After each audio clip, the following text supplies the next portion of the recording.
The new year ushers in what will likely be an expensive campaign season, with races for governor along with other state offices, plus Arizona's congressional districts and one U.S. Senate seat. As Christopher Conover reports, there's a new way to track spending for those running for state offices, along with a renewed push to reveal the true source of some donations. Because it's what's best for Arizona. Soon, TV and computer screens will be filled with campaign ads, and we know who paid for them. I approve this message because I've seen what we need to do. Those dollars are easy to trace. They're on the Secretary of State's website, or for federal candidates, the Federal Election Commission's website. But those sites can be difficult to use, especially if you're trying to cross-reference different campaigns or donors. Enter Secretary of State Michelle Reagan's new website, seethemoney.com. You don't need to know anything or names. You can get to the same pieces of information through multiple different avenues on See the Money. The website lets users search a number of categories, beginning with individuals like Governor Doug Ducey.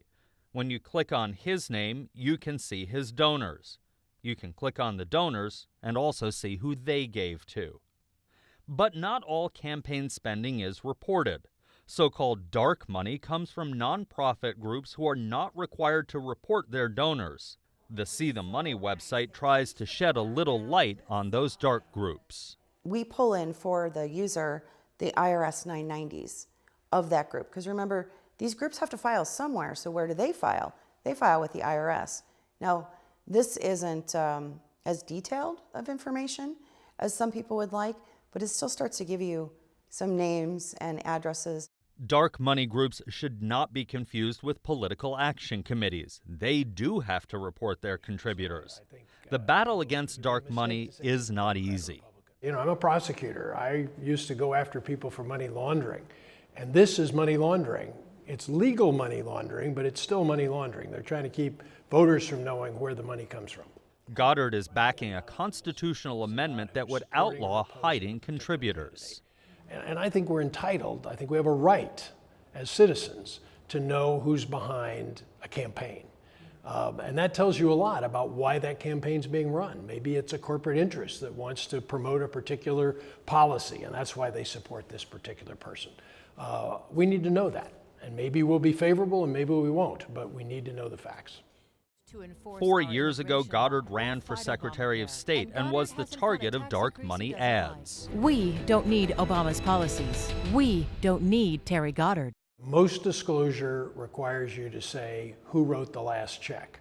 Well, in these money laundering schemes, one check goes to another corporation, goes to another one, goes to another one. So the last check is almost irrelevant. What you need to do is to find the person or the corporation that earned the money in the first place.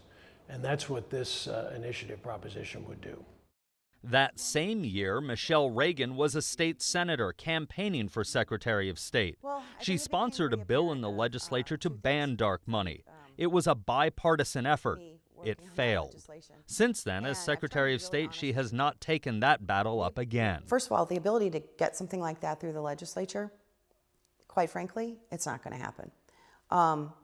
And the second thing is, the way we had it written and the ways that things could have been changed on it, forcing people to disclose things that a federal law says that they don't have to disclose, we ran into it. We had a lot of attorneys in the room trying to let us know if this was constitutional. That is why Reagan says she hasn't pushed dark money legislation since becoming Secretary of State. I'm partnering with Michelle Reagan on nothing. Okay. Now, if she wants to endorse our proposition, that's fine with me. Right.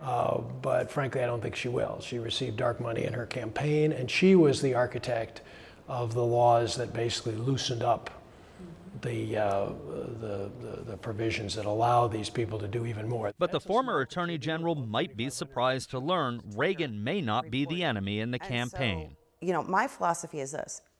If that gets passed, it's more information for See the Money. Because again, See the Money is as powerful as the information that's being entered into it. So I personally believe that given a choice between transparency, no transparency, transparency is always going to be better. The See the Money website is still in beta testing, and Goddard's proposal is still collecting signatures.